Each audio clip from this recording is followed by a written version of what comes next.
ubundi turi hano mu karere ka Bugesera umurenge wa Mayange, ni hafi na kaburimbo. Iki kibanza ni iki turi kubereka, byokora kuri uyu muhanda munini nk'uko muri kubibona. Karitsiye bayibereka nayo ni karitsiye nziza cyane, ni heza cyane, naho amazu aho uciye ku munara babereka n'amazu anga kuno yubatse, ni heza cyane, karitsiye nziza VIP. Ikibanza rero turi kuvuga ni ikibanza gifite metero ubuso 300 na ubuso 200.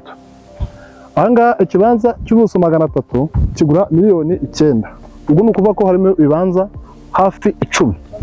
Ikibanza rero kiri ku isoko, turi kukigurisha, kiva hano kikazamuka kikagera ruguririye. Imari nziza rero twabarekera kuza kuyireba mukayihahira kuko dusanzwe dukorana. Murakoze cyane.